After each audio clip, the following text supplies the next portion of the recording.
Obrigado. Adoraria dar a palestra sentadinha ali, mas vou ter que ficar em pé. Então, bem-vindos, né? Muito prazer para quem não me conhece, né? Eu sou o professor Christian Rojas, professor de Biologia Molecular, Bioquímica e algumas outras disciplinas, certo? Há um bom tempo que trabalho com Biologia Molecular, desde a minha graduação, praticamente, sempre tive um carinho pela Biologia Molecular, né? E especialmente tudo que tem a ver com plantas, né? Metabolismo de plantas, regulação gênica de plantas, transcriptômica de plantas. Sempre trabalhei com plantas e mais recentemente, a partir do meu postdoc, trabalhar com bactérias também, né? Sequenciando o genoma de algumas bactérias que interagem com plantas. Então, a minha aproximação com a biologia molecular tem a ver com um gosto pessoal, sempre tive nesse carinho. Aí no meu mestrado na UFRJ trabalhei também com genética de vírus vegetais, transformando plantas, né, fazendo plantas transgênicas com fragmentos de genomas virais, certo? Para ver como que, né, se desenvolvia a resistência que estava associada, né, a algum mecanismo não conhecido na época. Hoje em dia sabemos que é um tipo de silenciamento pós-transcricional, né? Então, né, depois do doutorado trabalhei com desenvolvimento vegetal, genes também que estavam envolvidos na formação, né, de plantas e no acúmulo de matéria seca, então algumas questões, digamos assim, agriculturais, mas sempre dando volta em torno de como funcionam os genes. Então, eu senti que seria necessário a gente encarar um pouco essa questão, né? Fui convidado a falar do dogma central da biologia molecular, assim, um tema que eu não gosto muito, certo? Mas eu prefiro colocar desse jeito, assim, como funcionam basicamente os genes. Mas, de qualquer forma, vamos ter que, né, querendo ou não, falar do dogma central da biologia molecular. Porque eu não gosto da palavra dogma, assim, né? Mas tem algumas questões interessantes que surgem, né? Para a gente encarar essa questão de como funciona um gene dentro dessa terminologia do dogma central, que eu vou falar daqui a pouco, que se trata, a gente vai ter que necessariamente fazer alguma introdução, nem que seja de leve, né, de alguns temas, alguns conceitos. Pode entrar? Então, primeira coisa, para quem não está familiarizado, né, a gente vai falar de ácidos nucleicos, certo? Acho que todo mundo já ouviu falar. Eu imaginava que poderia ter muitas pessoas do primeiro semestre, do segundo semestre, né? Então eu fiz uma apresentação bem básica, certo? Mas com algumas questões um pouco mais aprofundadas. Para quem não sabe, quando a gente fala de ácidos nucleicos, a gente fala de basicamente dois tipos de moléculas. Moléculas bem complexas do ponto de vista químico, certo? Mas que a gente consegue, como quase tudo na biologia, deixar de forma um pouco mais simplificada, certo? Então, se você for olhar para uma molécula de DNA, né, você pode fazer essa aproximação aqui, que já é uma simplificação bem grande, porque aqui você não vê grande parte do esqueleto, né, de fosfatos que estão ali fazendo a interligação entre as bases nucleotídicas, e as bases nucleotídicas mesmo você está colocando como uma letrinha, certo? Se você for olhar um pouco mais em detalhe, né, as bases são também, digamos, de forma simplificada, né, seriam esses modelinhos aqui. Então você já pode ver que cada uma dessas letras já tem uma complexidade maior. Se você ainda colocar os átomos, né, do fosfato, né, oxigênio, fósforo ali, você vê que essa coisa, né, deixa uma molécula muito doida, assim, né, muito complexa de olhar. Mas ao mesmo tempo, você pode resumir essa complexidade do ponto de vista funcional a questões bem mais simples. Por isso que você, como a gente vai ver daqui a pouco, você pode representar uma molécula de DNA, certo? Ou uma de RNA apenas com essas 4 letrinhas que fazem parte ou do DNA ou do RNA. Mas é importante vocês, né, como futuros biólogos, futuros biotecnólogos, levarem em consideração, né, que essas letrinhas, né, têm por trás um nível de complexidade um pouco maior, certo? Então, a primeira coisa que eu vou ensinar para vocês quando pisarem na universidade, que é DNA, uma molécula de dupla fita, né, e RNA é uma molécula de fita simples, certo? Acho que todo mundo já ouviu isso. Mas, na verdade, né, isso é uma verdade a meias, porque você pode ter moléculas de DNA, né, e frequentemente com fita simples, certo? No genoma, né, frequentemente você vai ter, né, maioritariamente, né, todas as moléculas que fazem parte dos genomas eucarióticos na forma de dupla fita, certo? Isso no genoma. Né? Mas para diversas funções, diversos mecanismos de reparo, né? Até de transcrição, você vai ter momentos de DNA de fita simples também, certo? E a mesma coisa acontece com o RNA. RNA, né, quando a gente fala de RNA como molécula de fita simples, está se referindo a formas mais tradicionais, as funcionais, aquelas que têm a ver com a fisiologia dos ácidos nucleicos. Então, sim, você tem, né, as moléculas de RNA normalmente como fita simples, principalmente RNA mensageiro, certo? Mas até o RNA mensageiro pode também sofrer uma replicação, certo? Para fazer uma fita dupla de RNA associada a alguns eventos, tanto fisiológicos quanto patológicos, certo? Inclusive a mecanismos de defesa. Então você encontra também RNA de fita dupla, né? A questão que precisa ser dita. Pronto, falei, certo? Então o RNA, né, que a gente pode ver aqui, para funcionar, para determinadas coisas, como por exemplo, servir para que o fluxo da informação genética acabe numa atividade funcional X, né, frequentemente se encontra na forma de fita simples, certo? Mas, de novo, você pode encontrar, né, como fita dupla, inclusive, né, nos querido amigo coronavírus, certo? Tem um genoma de fita de RNA, certo? Né, e grande parte dele está como fita dupla. Quando a gente fala do nosso querido dogma da biologia molecular, dogma central da biologia molecular, a gente está falando basicamente do caminho da informação genética. Vocês já se perguntaram por que quando você olha para uma planta ou um mamífero, um animal, né, qualquer coisa você olhar, qualquer ser vivo, por que ele tem a aparência que ele tem? Por que ele é o que ele é? Basicamente, pelo conjunto de informações que gerou aquele organismo, certo? Então, a gente, quando fala de seres biológicos, a gente está falando de informação, certo? Essa informação se encontra guardada, né, em uma das moléculas que a gente mencionou até agora, né, na maioria dos organismos, né, que é o DNA. Então, o DNA tem a função de fazer estocagem de informação genética, basicamente, certo? A menos que a gente esteja falando de organismos que têm o genoma constituído de RNA, certo? Fora esses casos, sempre a informação vai estar guardada no DNA. É o caso dos organismos eucaríticos superiores, tipo a gente. No nosso genoma, né, aquele conjunto de moléculas de DNA que se encontra em todas as células, né, ou quase todas as células que constituem nosso organismo, certo? Está na forma de DNA de fita dupla, certo? Essa informação que a gente tem guardada dentro do genoma de todos os organismos é responsável por gerar, certo? Aquele padrão visual que a gente identifica quando olha para uma espécie. Mas não apenas isso, certo? Não é apenas a informação genética que está ali. Quando a gente fala de informação genética, tem que ter cuidado, porque é verdade, a informação do que nós somos está nos genes. Mas eu não sou apenas o que está codificado nos meus genes, certo? A humanidade já passou por vários momentos trágicos, a gente fez esse engano de pensar que nós somos os nossos genes. Essa visão determinística, né, da informação genética. A gente é condenado ao que está nos meus genes, certo? Já passaram por isso e, afortunadamente, já deixamos para trás. Mas ainda tem gente que tem essa visão embutida-se dentro do pensamento, certo?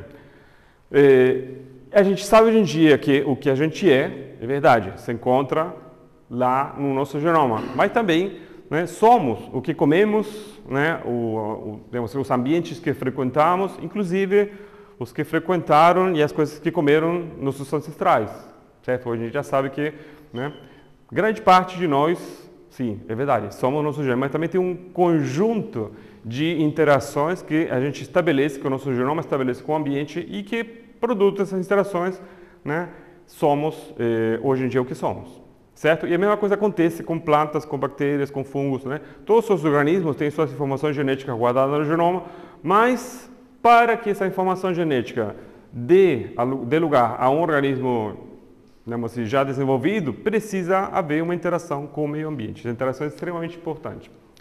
Certo? Então, quando a gente fala de dogma central, está falando de informação genética. Basicamente, né, de fluxo da informação, de onde, né, o que acontece com essa informação genética que ela fica estocada no DNA, certo? Então a gente vai ver que a primeira coisa que vai acontecer quando há necessidade de utilizar uma determinada informação genética, eu fazer uma conversão dessa informação da molécula de DNA para a molécula de RNA. E aí que vem aquilo que a gente mencionou, né? Molécula de fita dupla, DNA. Uma das duas fitas é a detentora, um fragmento, né, da dupla fita, e a detentora da informação genética. E essa informação é copiada para uma molécula de fita simples, que é uma molécula de RNA. Essa molécula sim é fita simples, né, que é o RNA mensageiro. Certo? Você está passando informação de uma linguagem para uma linguagem muito parecida. Por isso que a gente fala de transcrição. Esse evento é chamado de transcrição. É como se você pegasse um livro, certo? Né? E você fosse escrever no seu caderno o que você está lendo ali. A informação, digamos assim, é a mesma, a linguagem vai ser a mesma, a menos que você seja poliglota, né? Leia em português, escreva em espanhol, mas normalmente a gente faz a transcrição na mesma língua, certo? É uma linguagem de nucleotídeos, né? Desoxirribonucleotídeos, para outra linguagem também em nucleotídeos, ribonucleotídeos nesse caso. Certo? Quando a informação passou para o RNA, certo? Ela ainda não é útil. Quem é que faz as coisas nas células? Quem é que, né, lidera os eventos fisiológicos? Quem é que faz o trabalho? Né? São as proteínas, notadamente as enzimas, certo? Então, claro que tem proteínas estruturais, mas as proteínas que fazem as coisas acontecer, as reações catalíticas, né, são, né, a responsabilidade das enzimas, que é um tipo especial de proteína. Por isso que o passo seguinte, né, essa informação para ser útil, ela tem que ser convertida a proteína. E aqui a gente está falando de uma linguagem diferente. Né? Por isso esse evento aqui, né, que uma linguagem baseada em ribonucleotídeos tem que ser convertida à linguagem de aminoácidos. Certo? É por isso que esse evento aqui é chamado de... Como é que é chamado? Essa passagem? Tradução. Eu conheço essa voz ali. Eu passei a pandemia inteira escutando essa voz ali. Foi muito bom te conhecer pessoalmente, porque eu escutei tanto, eu acho que o aluno que mais falava na minha aula era ele. E ele tem uma voz muito característica. Então, assim, quando eu escutei no corredor, eu falei, nossa, eu te conheço. Foi na hora. Então, essa linguagem, né, de aminoácidos, por isso que a gente fala de tradução, porque literalmente você passa de uma linguagem para outra, certo? A linguagem de nucleotídeos, ribonucleotídeos, para aminoácidos. Então, isso seria basicamente, né, o que fala, né, o dogma central da biologia molecular. Onde que fica a informação e para onde que ela vai para ser utilizada, certo? E o gráfico anterior é uma simplificação, né, bem simples, na verdade, né? Está faltando, inclusive, a replicação ali, mas tem, digamos assim, modelos um pouco mais ousados que trazem informações mais recentes, das últimas décadas. Né? Por exemplo, a questão de você ter informação de RNA para RNA, no caso de, né, dos vírus de genoma baseado em RNA, certo? Que não era muito claro, digamos assim, na época que foi estabelecido, né, o dogma central, né? E até a questão também de retrovírus, né, que tem a informação genética no formato de RNA e o convertem para DNA para se inserir no genoma de organismos, digamos, com genoma de DNA, certo? Então tem essas questões adicionais que hoje em dia complementam tudo que a gente conhece da informação, né, biológica, certo? Então seria basicamente isso, né? Como é que a informação biológica flui dentro dos organismos. Então, aí que vem a questão. A gente, para falar de fluxo da informação genética, primeiro temos que saber do que a gente está falando quando fala de informação genética, certo? Por isso que eu coloquei como que os genes funcionam, certo? Né? A gente pode ver que existem, digamos, estruturas que são características dos seres vivos, né? Nós somos organismos multicelulares, certo? Tem organismos unicelulares, fugiu a palavra uni, certo? Né? Mas que tem as mesmas características enquanto a funcionamento de genes, certo? Há pequenas diferenças associadas às estruturas, digamos assim, subcelulares que a gente encontra numa célula procariótica, uma célula eucariótica, como núcleo, etc., etc., como o próprio formato do DNA. Quando a gente olha para uma célula procariótica, certo? Encontra a informação também guardada no DNA, certo? Nesse sentido, bactérias são idênticas a nós. O genoma é de DNA, certo? Pelo menos até a data, não tem nenhuma bactéria com genoma de RNA, certo? A diferença, né, é que a molécula de DNA nos procariotos ela é circular. Isso é uma questão importante, por questões que não vale a pena mencionar agora. Além dessa molécula, onde temos informação genética, procariotos também são interessantes porque eles guardam informações genéticas em moléculas adicionais, moléculas acessórias que estão presentes em muitas bactérias, muitas espécies, né? E que essa informação, né, traz algum tipo de vantagem seletiva para esse organismo. Essas moléculas são chamadas de plasmídeos. São moléculas também circulares, né, geralmente 1000 vezes menores do que o genoma. Então, se você tem E. coli com 3 milhões de pares de bases, você pode ter plasmídeos ali dentro de 3.000 a 20.000 pares de bases. Então, está falando de mais ou menos 500 a 1000 vezes menor, certo? Mas também tem genes ali, certo? Eu mencionei pela primeira vez a palavra gene, para a gente entender, já ir se aproximando, né, como é que funciona esse fluxo da informação genética. A gente tem informação genética no genoma bacteriano, nos plasmídeos, né, e de fato, informação muito útil, né, nesses plasmídeos naturais, que hoje em dia, muitos deles foram, poderíamos usar a palavra, domesticados, certo?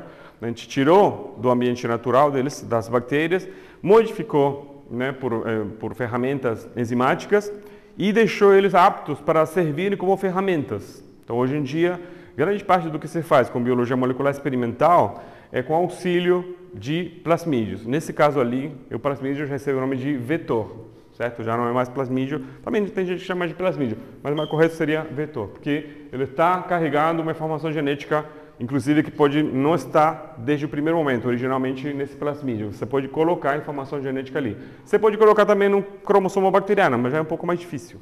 Já em plasmídio é bem fácil, certo? Então, a informação genética, sim, como a gente mencionou, tem essas características, algumas associadas a questões estruturais, né? Se a gente olha qualquer célula eucariótica, temos, ou a maioria, temos a presença do núcleo, né? Temos os cromossomos que, digamos assim, compartimentalizam, dividem a informação genética que existe no genoma, né? A totalidade da informação genética que existe nos genomas eucarióticos se encontra dividida, sim, em 2, 3, 4, 6, no nosso caso, 23, né, fragmentos chamados cromossomos. Esses fragmentos têm sua própria dinâmica, digamos assim, seu próprio comportamento, né, que também é interessante conhecer, porque parte dos eventos de regulação desse gene tem a ver com esses eventos que acontecem na dinâmica, né, dos cromossomos.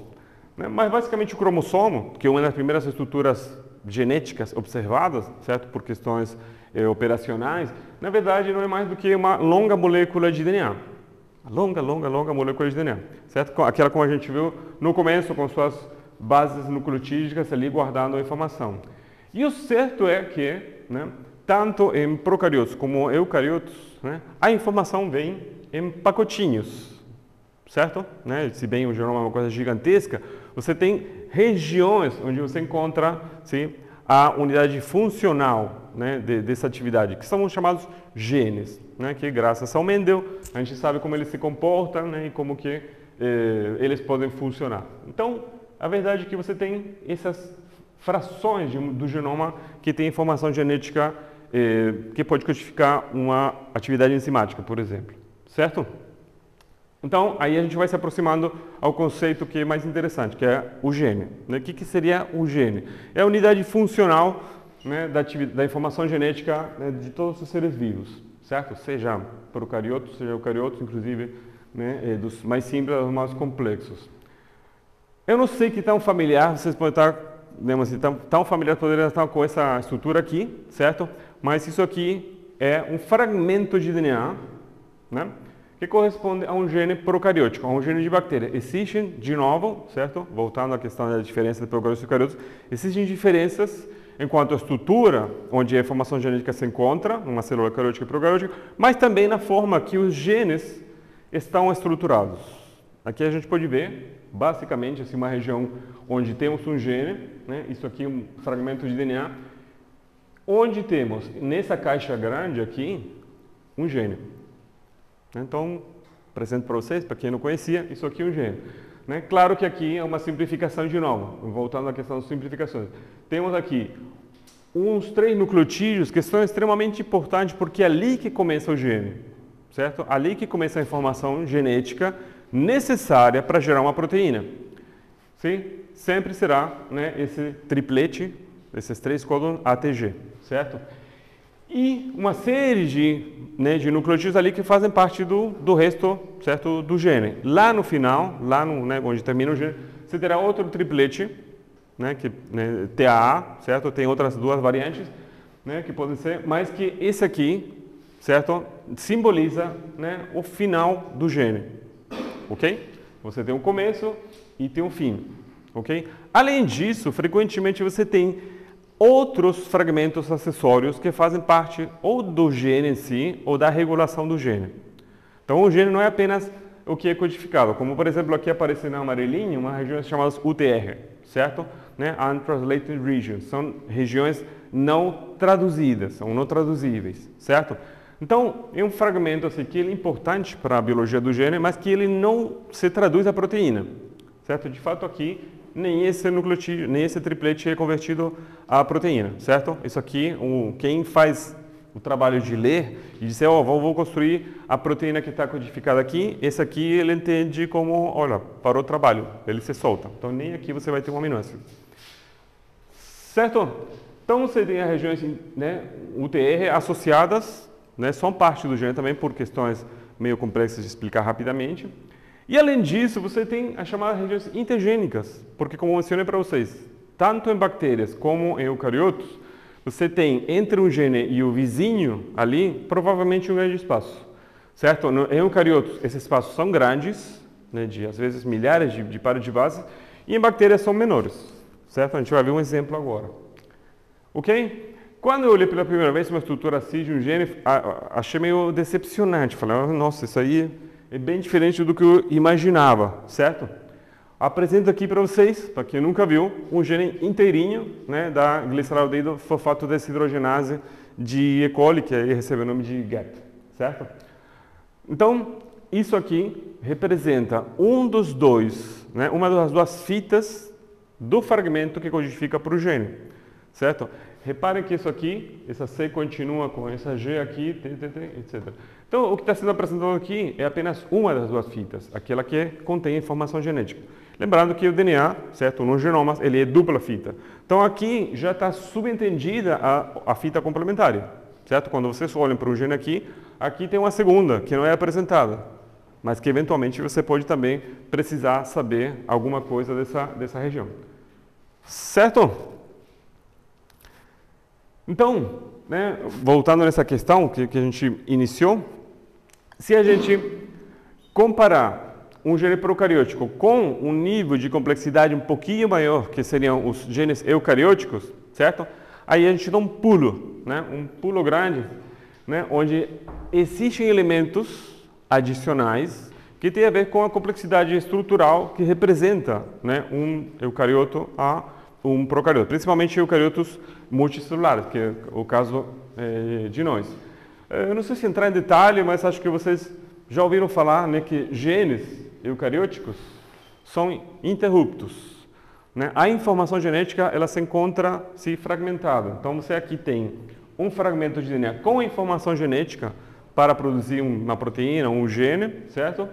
Aqui tem outro em amarelo e aqui tem o terceiro. E tem pequenas regiões onde não há informação genética para codificar essa proteína. Esses fragmentos ali estão por algum motivo, certo? Muitas vezes porque eles até controlam a atividade desse gene aqui, certo? Outras por outros motivos. Mas o fato é que esses fragmentos precisam ser retirados, certo? Para quê? Para gerar, né, um contínuo da informação genética. Uma vez que você retira, né, você tem agora, em vermelho aqui, a região, digamos assim, ininterrupta da informação genética para produzir essa proteína, certo? Então, no final das contas, você vê que acaba tendo um final, digamos assim, parecido com o que você teria de um gene procariótico, certo? Claro que estou simplificando, né, exageradamente a questão, mas a grandes rasgos seria mais ou menos isso. Voltando à questão dos genes eucarióticos, certo? Voltando à questão dos genes procarióticos, na verdade, certo? Além dessa questão da região codificante, que é aquela região, no caso dos procariotos, praticamente todo o gene, certo? Existe, como vocês já viram, alguns elementos acessórios que são também importantes. Então aqui vocês têm um fragmentinho, né, digamos assim, da vizinhança do gene, ok? Porque o gene, ele tem a informação genética, mas não é suficiente para que o organismo possa utilizar, certo? Não é importante apenas digamos assim, a receita da proteína, que seria essa região aqui, a região codificante, mas também alguns elementos estruturais ali na vizinhança. Então, como já foi colocado, tem uma região aqui, start codon, stop codon. Eu gosto dessa figura porque aqui a gente está olhando para o DNA como se fosse uma fita preta, contínua. Quando a gente olha para uma coisa desse tipo, pelo menos eu, né, que evidentemente era uma pessoa muito inocente, né, isso me confundia de certa forma, porque parece que se você olhasse para um DNA, você veria essas coisas aqui. Mas quando você olha para uma molécula de DNA, você vê aquela coisa que eu mostrei anteriormente, né, um conjunto de nucleotídeos, né, e você não vê nada ali. Né? E isso para um biólogo molecular é uma questão importante, porque quando você sequencia um genoma, por exemplo, você pega um cromossomo inteiro e vai sequenciar um cromossomo, certo? Hoje em dia tem, como por microdissecção, você retira um fragmento da célula e vai lá no cromossomo X, certo? Bom, já tem um cromossomo X. Um cromossomo qualquer. Você pega, certo? E você tem como, né, sequenciar esse cromossomo, mesmo sem saber de que se trata. Né? E aí você recupera a sequência do sequenciamento e uma longa assim, né, sequência de ATCGs misturadas, né, onde você não vê nada ali. Você não vê onde que começa o gene, não vê onde que termina. Chega a ser frustrante. Né? Existem hoje em dia várias ferramentas para você tirar informação. Olha, onde que... Tudo bem, isso aqui é uma longa sequência de DNA com seu nucleotídeo, mas isso não me serve para nada. Eu quero saber onde que estão as sequências. Né? As sequências importantes, os genes. Certo? E só as sequências também vizinhas, digamos assim, as sequências acessórias. Hoje em dia tem ferramenta bioinformática para você fazer isso. Né? Vamos fazer um exemplinho aqui daqui a pouco. Certo? Então você tem como olhar para essa complexidade e tentar tirar informação um pouco mais clara. Então, nessa figura aqui, né, está representado isso. Aqui há informação, mas quando você olha, você vê uma linha preta aqui. Né? Quando você olha para a sequência de DNA, você vê uma coisa, né, que é difícil você inferir qualquer coisa. Mas ali tem, né, um sinal de stop, para quê? Para a tradução, né, parar. Tem um stop codon, né, onde você não vai ter mais colocação de aminoácidos, né, quando for, né, montada. Tem um sítio de início da transcrição, né, onde essa informação é convertida no evento de transcrição de DNA para RNA. Existe um ponto onde a maquinaria que faz a cópia, digamos assim, a transcrição, ela inicia, certo? Esse sítio está em algum lugar ali. Né? A enzima, né, que é o coração da transcrição, chamada RNA polimerase, né, que ela tem suas moléculas acessórias, né, mas que é o coração da transcrição, né, e ela vai reconhecer uma região ali quando esse gene for necessário. Né? Isso acontece em todos os organismos. Quando há necessidade de um gene, aquele gene tem que ser procurado no genoma ali, tem que ser individualizado, né, de todos os genes que estão ali presentes, 5.000, 4.000, 10.000, 70.000 genes que estão ali, né, quando é necessário um deles, certo? Há uma maquinaria especializada, certo?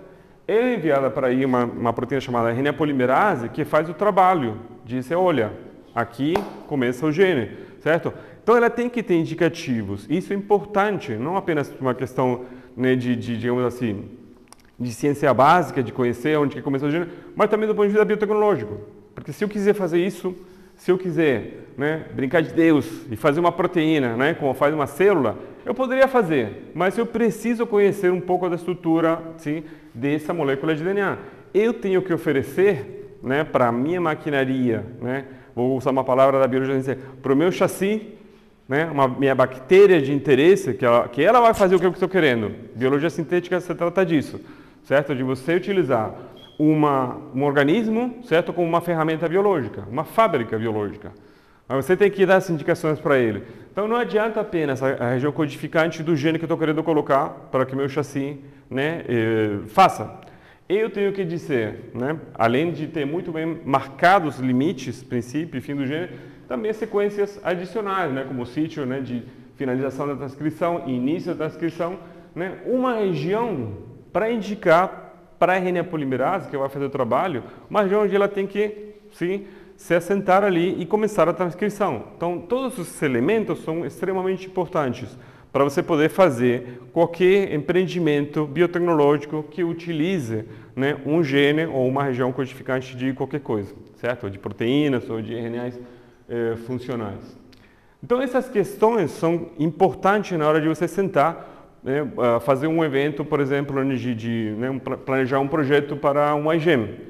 Porque você vai ter que, além de dizer, olha, eu quero, né, como foi o caso aqui, né, da rapaziada que participou, eu quero combater, de alguma forma, a leishmaniase, certo? O que a gente vai fazer? Bom, vamos ver algum mecanismo biológico, certo? Né, para que um chassi produza, né, e consiga, né, de alguma forma, barrar, eliminar, né, inativar a leishmania, certo? Bom, existe um monte de proteínas ali com características, né, biocidas, que poderão ser utilizadas. Só que aí você vai ter que adaptar, né, uma série de coisas para você fazer a passagem, porque essa proteína, esse peptídeo, né, biocida, ele se encontra no organismo, de repente, você vai precisar colocar no teu chassi. Né? Então, primeira coisa, você vai tentar entender a realidade genômica dos dois mundos, onde você tira um gene e onde você vai colocar. Né? Às vezes, essa passagem é meio drástica. Você tira o organismo eucariótico, né, e vai levar para o organismo procariótico. Então, você tem que conhecer essas pequenas diferenças que existem, né, que hoje em dia conhecem, né, como diferença de códon e USES, por exemplo, né, os aminoácidos que são preferidos, né, os tripletes que são preferidos para um determinado aminoácido num eucarioto onde você está tirando e, né, no chassi onde você está colocando. São questões, né, importantes nesse sentido. Aqui tem um pequeno exemplo, né, que já fala um pouco além da questão estrutural. É importante conhecer a estrutura dos genes, certo? Como a gente viu, a região codificante, início, fim, certo? Mas além disso, talvez até muito mais importante, é a questão posterior, né, de regulação. Eu vou querer utilizar um gene que achei super importante, super adequado para a minha necessidade, certo? Né, gostei do que ele faz. Eu vou querer tirar, né, do ambiente dele e levar para uma bactéria, para ele fazer lá dentro da bactéria, né, o que ele faz no organismo original, certo? Aí que vem a questão, eu vou precisar, certo, regular esse gene ali. Os genes são regulados. Quando um gene é necessário, certo, evidentemente haverá uma série de mecanismos que já estão ali embutidos no genoma de origem, que vão determinar, né, quando e onde esse gene será funcional. E aí que a gente entra com uma figura, né, que até agora não mencionamos, que é crucial para a biotecnologia, que é o promotor. Né? O promotor foi uma das primeiras coisas descobertas graças aos trabalhos de Jacob e Monod, dois franceses geniais, simplesmente geniais. Cada vez que eu olho o trabalho deles, assim, não consigo parar de ficar maravilhado, né, com a inteligência que eles colocaram para deduzir o que foi o primeiro modelo de funcionamento dos genes, né, que é o Peron-Lac, né, de E. coli. Quem tiver oportunidade, quem tiver tempo, né, e quiser, né, se aprofundar, eu recomendo muito, né, que leia um artigo original, porque foi feito no laboratório assim, que não é muito diferente do laboratório que a gente tem aqui, certo? Bem parecido, com muitas ferramentas, né, tirando algumas exceções, ferramentas muito parecidas que a gente tem aqui. Então, muitas vezes o trabalho intelectual ele depende mais da sagacidade, né, do engenho, digamos assim, da paciência, do que de você ter grandes tecnologias, certo? Então, o trabalho dele é um exemplo claro. O trabalho de Mendel é outro, né? O cara trabalhou com ervilhas e descobriu as leis da genética. Então, assim, eu sempre falo isso, né, para as novas gerações, né, de não pensar nas limitações. Né? Se você pensar nas coisas que você não tem, você não vai fazer nada, certo? É melhor você pensar nas coisas que você poderia fazer, né, com o que você tem, ok? E muitas coisas surgem apenas de viagens, sabe, intelectuais. Então, os brainstorms são fantásticos por isso, porque a gente consegue, né, deixar as limitações que a gente mesmo se coloca. Sim, né? Então, brainstorm, vamos viajar, vamos começar a pensar coisas assim. Tudo bem, não é possível hoje, parece ridículo, parece, mas daqui a pouco, de repente, não é. Então, muitas das coisas que inicialmente pareciam ridículas, hoje em dia são realidades. Então, né, para quem está com essa, digamos assim, essa agilidade mental, certo? É importantíssimo sentar e discutir ideias, né, fazer propostas, né, sem medo de errar. Né? Eu acho que isso aí é uma das principais limitações das pessoas. Então, aqui, né, é apresentado o promotor. O que seria esse promotor? Promotor é uma sequência, acho que coloquei uma aqui, né? É uma sequência, com o meu último slide, né, do dia. É uma sequência que regula a atividade de um gene, certo? É uma sequência tão importante quanto a sequência codificante. Ele não codifica nada, certo? Ele apenas serve, ele está do lado da região codificante, as 5 linhas, certo? À esquerda, quando a gente olha para o desenho, né? Ele está do lado ali da sequência. Por quê? Porque ele chama, pela sequência de base nucleotídicas, ele tem a potencialidade de chamar a maquinaria de transcrição, né? Então, quando eu digo chamar, estou falando de capacidade de estabelecer, né, por afinidade química, digamos, certo? Né, uma união física entre, né, a parte, digamos, superficial de uma certa molécula de DNA, uma certa sequência de nucleotídeos, certo? Para ser reconhecido pela uma parte da polimerase. Existe uma série de aminoácidos na RNA polimerase, né, que vai permitir, né, essa aproximação e esse reconhecimento físico entre um fragmento de DNA, um fragmento de DNA e um fragmento da polimerase, sem contato físico. Sabe como acontece, né? Muitas coisas são mediadas por contatos físicos, né? O reconhecimento de antígeno pelo anticorpo é um contato físico, né, que se dá pela complementaridade estérica, né, do formato, né, da região do antígeno com a região das imunoglobulinas, dos anticorpos, certo? Isso se dá porque existe uma complementaridade que maximiza, né, as interações de Van der Waals ali, né, pelos raios atômicos dos átomos que se aproximam e maximiza essas forças que são pequenas individualmente, né, coletivamente se tornam fortes. Isso acontece também entre DNA e algumas proteínas, que têm a capacidade de reconhecer fisicamente. Então, existe uma aproximação, mas existe uma interação muito forte com uma determinada região do DNA. Por isso que a sequência promotora é importante, porque é ela que possibilita a chegada de uma enzima que é capaz de fazer a transcrição. Certo? Então, essa foi um dos avanços mais grandes, desculpa, quem fala português, essa é minha herança do espanhol, certo? Uma das descobertas mais significativas no avanço, né, na conversão da biologia molecular teórica em biologia molecular experimental. Que ficou muito claro que se eu colocasse na frente de um gene X um promotor, certo? Eu estaria trazendo para esse gene ali a atividade, sim, do gene original, de onde eu tirei aquele promotor. Se eu, né, por exemplo, utilizar o promotor da beta-galactosidase de E. coli, e digamos que ele é um promotor fraco, digamos assim, se eu estiver trazendo esse promotor e trazer para um gene outro qualquer e colocar ali dentro de E. coli, certo?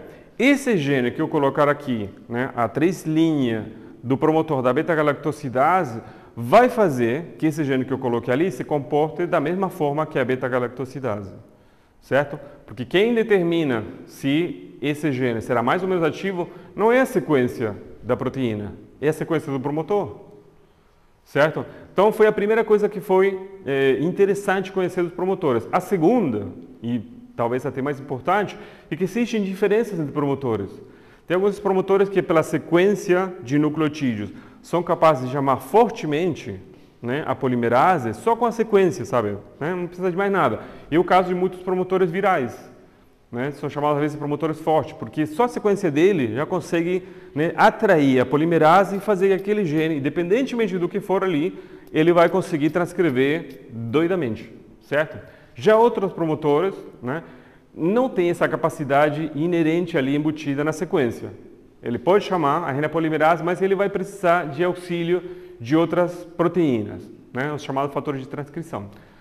Então, tudo isso foi ficando claro e foi deixando, hoje em dia, assim, a biologia sintética com uma série de ferramentas disponíveis para você poder, né, a partir desse leque de opções, dizer, olha, eu quero um promotor aqui muito forte, para colocar nesse gene. Ou eu quero que o protônio seja um pouco fraco, porque a proteína que eu vou colocar, de repente, é um pouco tóxica para, né, para a bactéria. Então, se ela começar a produzir grande quantidade, né, essa proteína pode matar a bactéria. Então, eu acabei com o meu chassi, certo? Ou pode ir para corpos de inclusão, né, para a bactéria se proteger.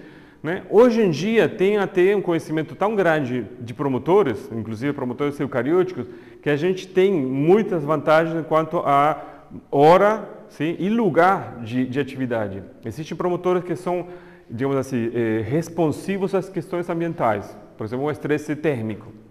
Né? Quando você submete uma planta, ou a gente mesmo, assim, a uma temperatura, sei lá, de 40, 50 graus, né? Esses promotores, né, têm a capacidade de promover, né, o funcionamento de um determinado gene.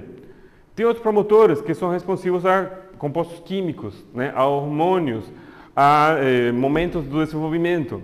Então, a gente tem muitas opções. Tem promotores que são específicos de procariotos, tem um promotor específico de eucariotos, de levedura. Né? Então, a gente tem uma riqueza muito grande, né, para poder utilizar o promotor como a principal ferramenta, né, de uso de uma determinada proteína. Bom, basicamente era isso, né? Falei um monte de coisa e acho que nem consegui abordar tudo que eu queria falar, mas pelo menos acho que uma introdução serve. E, bom, espero que tenham gostado. Se querem perguntar, sinta-se à vontade.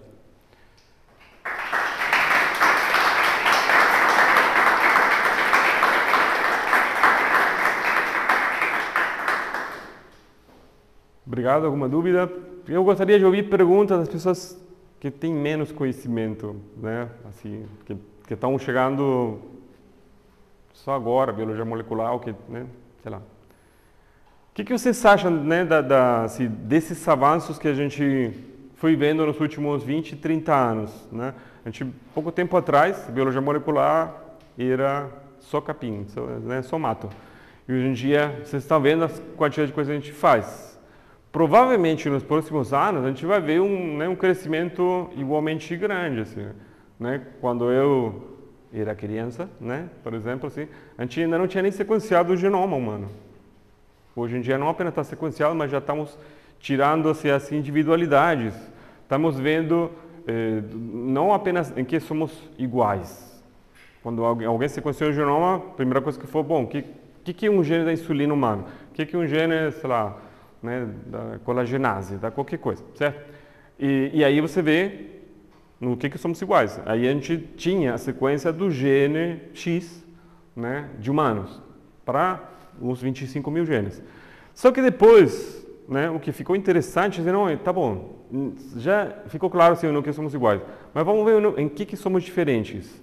Por quê? Porque em muitos casos, essas diferenças, que se encontram às vezes nem nas regiões codificantes, são associadas a algumas características importantes, como algumas doenças, por exemplo. Mas agora já está na fase de SNPs, né, pontos no genoma em que somos diferentes. Então veja como houve um decolar incrível, assim, né, que em 20 anos mudou tudo que a gente sabia, né, dos nossos próprios genes. Eu imagino que quando vocês tiverem a minha idade, certo? Vai ser igualmente incrível, assim, né? As coisas que vão surgir nos próximos anos. Então, assim, não paro de me maravilhar com essas questões, né? De como que a coisa vai rápido, assim, né? E o que tento sentar para me manter informado, eu sinto que nunca dou conta, assim, né?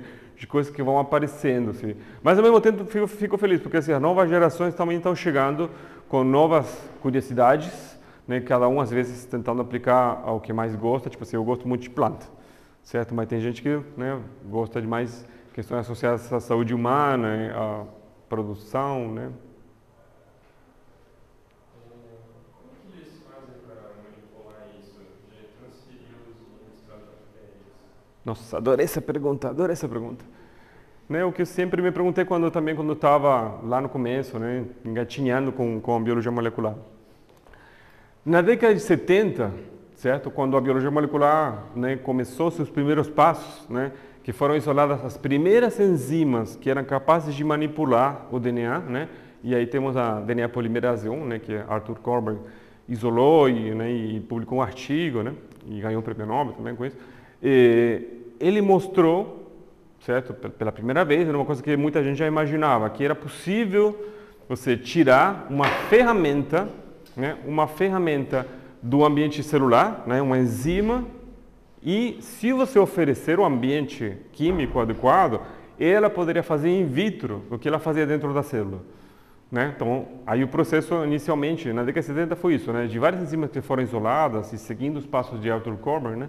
De ver quais seriam as condições, né, assim, que você deveria fornecer, né, um ambiente químico para essa enzima trabalhar in vitro, assim, e depois começar a ver, né, as potencialidades, porque você, né, dependendo da metodologia bioquímica que utilizar, já sabe que enzima você está extraindo, certo? Então você já sabe, né, o que ela estaria fazendo também. Se é uma DNA polimerase, provavelmente vai polimerizar DNA.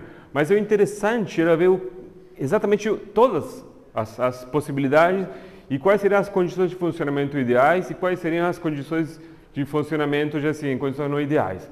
Então, né, o que ela faz, a DNA polimerase? Ela polimeriza, mas também ela dá uma clivagem, assim, né? Ela funciona como exonuclease, né? Ela tem um trabalho de correção de erro. Então, assim, muita coisa a gente começou a conhecer durante a década de 70, né? E começou a se acumular conhecimento de ferramentas, né, moleculares para poder fazer tudo o que eu mencionei. Então, depois, né, vieram outras enzimas. Então, hoje em dia, a gente tem uma quantidade muito grande de enzimas, né, que já são muito bem conhecidas, que já se sabe como que elas funcionam e sabe o que elas fazem. Então, hoje em dia, você tem enzimas que reconhecem uma sequência de DNA e cortam determinada sequência e não cortam outras. Tem enzimas que cortam sequências parecidas. Tem enzimas que reconhecem uma sequência e cortam longe, né? Tem enzimas que são capazes de juntar duas moléculas de DNA e selar e fazer uma molécula híbrida, certo? Ligação covalente, bem firme, né? Então, hoje em dia tem enzimas praticamente para tudo que você imagina. Algumas delas são muito caras, claro, certo? Né? Muitas delas você consegue comprar a preços razoáveis, hoje em dia cada vez está mais barato, né? Algumas você tem que fazer uma inversão um pouquinho mais pesada. Mas, assim, enquanto a ferramentas moleculares para fazer, né, você tem uma quantidade bem grande. A gente tem a desvantagem que quase todas as enzimas interessantes, elas são feitas, a maioria delas, assim, em países do primeiro mundo, Alemanha, Estados Unidos, Japão, né? Então, você vai ter que importar ou ter um representante local. Então, às vezes acontece, né, que a enzima, além de cara, né, tem a questão do dólar, né, que está, sei lá quanto, 6, 7 reais, né? E depois tem a questão também do transporte que vem de longe, às vezes, né, que tem que vir com gelo seco, a cadeia de frio às vezes não é devidamente respeitada, você não sabe, não fica sabendo que quando chegou o tubinho no teu laboratório, você olha para ele, se né, descongelou no caminho, você, né, não tem garantia, né, que vai funcionar. Então, a gente tem uma série de desvantagens aqui no terceiro mundo, certo? América Latina como um todo. Né? Mas fora isso, certo? As possibilidades de você fazer coisas, né, estão aí. Em questão, a gente também tem dinheiro, certo? Somos um país um pouquinho com menos poder aquisitivo, mas temos a sorte de ter, digamos assim, na América Latina, em muitos lugares temos universidades públicas onde tem recursos que chegam, você só tem que saber usar sabiamente. Mas, em princípio, né, temos possibilidades. Eu acho que a gente tem bastante coisa de opções. Então, hoje em dia, se você conhecer um pouco de bioquímica, de biologia molecular, né, e hoje em dia de biologia sintética, você acaba escolhendo as ferramentas para você fazer essas transformações que você menciona. Você encontra um gene de interesse, né, extrai esse DNA onde tem esse gene especificamente, você pode cortar com enzimas de restrição, pode amplificar o fragmento, se você quiser cortar, por uma reação chamada PCR, reação em cadeia da polimerase, do genoma que você tem ali, que é um mundo de nucleotídeo, você vai fazer milhões de cópias de um fragmento, do fragmento do teu interesse, né, do interesse do pesquisador. Então você faz cópias, milhões de cópias, e aí você pode trabalhar separadamente com isso e colocar num plasmídio com enzimas de restrição. Né? Então, hoje em dia, essas coisas são corriqueiras, digamos assim. Né? Já não há tanta... A gente pode fazer um laboratório como aqui, né? Com o nosso nível de complexidade, que não é dos maiores. Então já dá para fazer um monte de coisa, né, aqui na UNILA de biologia molecular assim, experimental. O que você tinha? Sobre o promotor da biologia sintética, ele, por ser um que controla como e onde é expresso o gene, ele é o mais importante das aplicações ou tem outros também que são do mesmo nível? Eu diria que é um dos mais importantes, mas tem outros também, assim. E quando a gente fala de promotor, na verdade a gente fala de... tem vários promotores, certo? Você tem uma quantidade, hoje em dia, né, tem um catálogo de promotores que funcionam em diferentes situações, certo? Se você tiver uma necessidade bem específica, é só procurar ali o quadro de possibilidade e você acaba achando o promotor do teu interesse, certo? Mas além do promotor, existem outras regiões que também tem que ser consideradas. Eu coloquei uma ali só para, né, para não ir muito longe, né, chamada RBS. Né? A região RBS está, né, entre o promotor e a região codificante. É uma pequena região, certo? Né, que serve quando essa sequência aqui ela é transcrita a RNA mensageiro, isso aqui é o DNA, certo? Ele transcrita a RNA mensageiro, ele, né, se direciona, se for um eucarioto, por exemplo, ele sai do núcleo, certo? E se direciona ao citoplasma. E aí se encontra com a maquinaria da tradução, certo? Se for procarioto, ele está ali no mesmo ambiente. Então, essa sequência pequenininha, certo? Ela tem afinidade por uma estrutura no ribossomo. Né? Daí o nome, né, Ribosome Binding Site. É uma região, né, que, pela sequência, certo, tem afinidade física com uma região do ribossomo. Então, quando eles se encontram, eles ficam ali, né, grudadinhos. Então, isso é uma vantagem, porque se você quiser digamos assim, um determinado gene com uma, digamos assim, uma taxa grande de tradução, certo? Seria interessante colocar um ribossomo binding site, um RBS que tenha alta afinidade pelo ribossomo. Então, né, os ribossomos vão se unir e aí você vai ter uma tradução um pouco mais acentuada. E, ao mesmo tempo, você pode querer o contrário. Eu quero um RBS que... né, eu quero uma transcrição muito grande, por exemplo, assim, um promotor que seja muito forte, que chame a polimerase e eu tenho uma taxa de transcrição importante, mas eu não quero que esse gene seja muito traduzido, que se torne muita proteína, certo? Eu quero ter RNA ali, por se tiver necessidade, certo? Para dar um estímulo, por exemplo, mas eu não quero que seja altamente traduzido, certo? Então eu poderia usar um RBS fraco.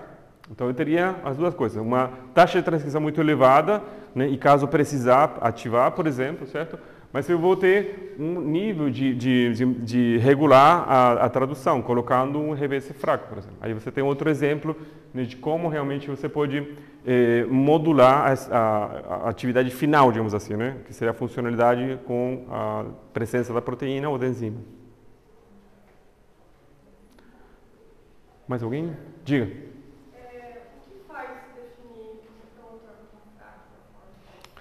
Basicamente, quanto que ele funciona no ambiente celular dele, certo? Então, né, aqui que ele responde. Essa terminologia de fraco forte surgiu principalmente da transgênese vegetal. Né? Quando foram feitos os primeiros transgênicos, na década de 80, né, muitas vezes, para provocar o fenótipo desejado, né, as pessoas preferiam, né, fazer altas taxas de transcrição para observar uma grande quantidade da proteína. Então, quando você colocava um promotor local, endógeno, você não tinha isso. Né? Quando foram descobertos os primeiros vírus vegetais que tinham essas sequências, que a infecção era fulminante, assim, entrava ali, né, o vírus se replicava doidamente. Quando foram sequenciados assim, os elementos genéticos que existiam no genoma do vírus, você observou que alguns promotores, mesmo sendo sequências pequenas, certo? Eram incrivelmente aptos, capazes de chamar a RNA polimerase celular, certo? Da célula vegetal.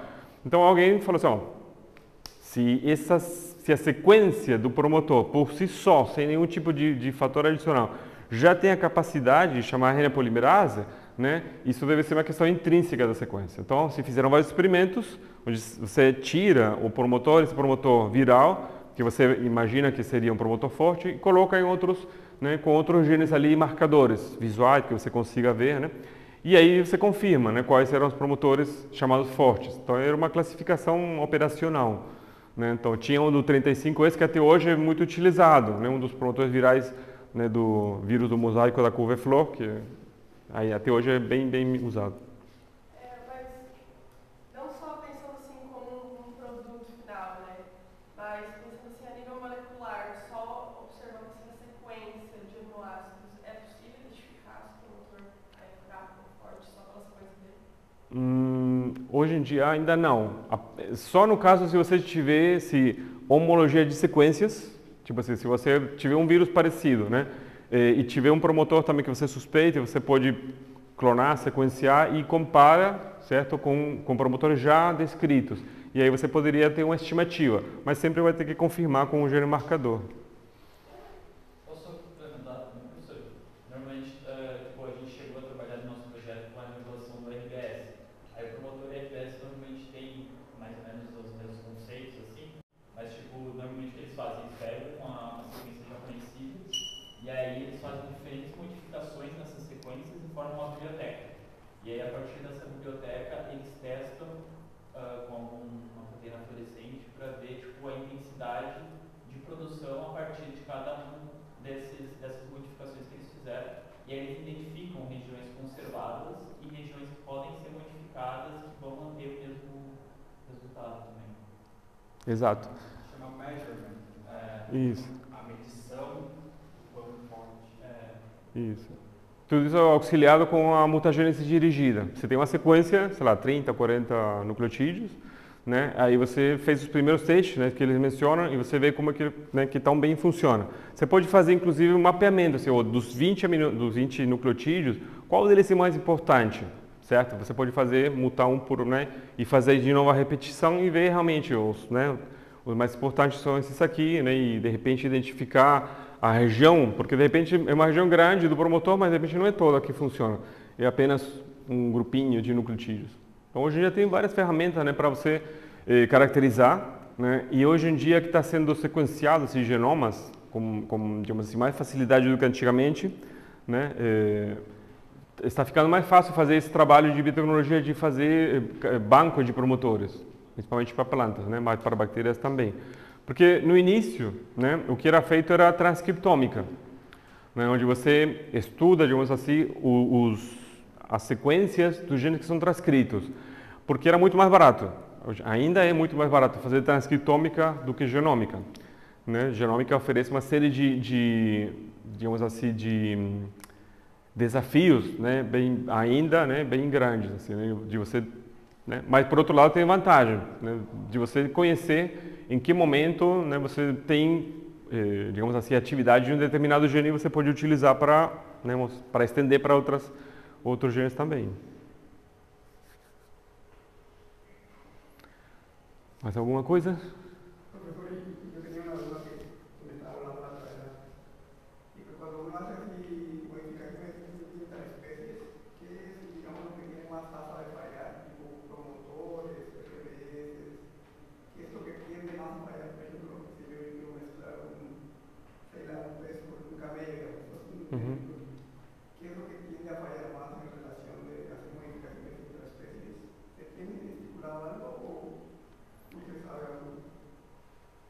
Eu não saberia responder isso, mas tem determinadas situações onde você sim tem um risco muito grande associado a uma coisa que eu mencionei previamente, que é chamado codon usage, onde você sabe que os tripletes, certo? Quando o ribossomo lê uma sequência de RNA para fazer uma proteína, ele lê de 3 em 3. 3, né? Ele vai dando 3. E dependendo dos 3 que ele encontra, ele vai colocando um aminoácido, certo? Então, como você tem 64 tripletes e tem 20 aminoácidos, alguns aminoácidos são codificados por mais de um triplete, certo? Né? Então, isso faz que alguns organismos, principalmente os procariotos, levedura, né, eucariotos inferiores, tenham, em alguns casos, né, uma preferência por um triplete, por exemplo, para triptofano, né? E outras espécies têm outro. Então você coloca o gene ali sem fazer essa revisão, sem fazer essa correção, e pode acontecer, né, que no teu organismo você não tenha a taxa esperada, mesmo colocando um promotor forte, porque está faltando aquele aminoácido, né, porque o triplete que você utilizou, que vem do organismo original, né, não seja, né, o triplete utilizado, né, pelos tRNAs para colocar aquele aminoácido. Então esse é um dos casos, mas isso era mais no começo. Hoje em dia todo mundo já faz essa correção, porque você sabe qual é o código de usage da maioria dos organismos, já corrige por mutagênese dirigida, né, e já utiliza a versão que seria útil no teu organismo.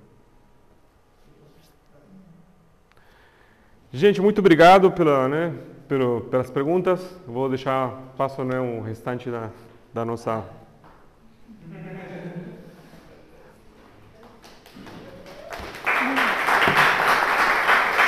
Obrigado.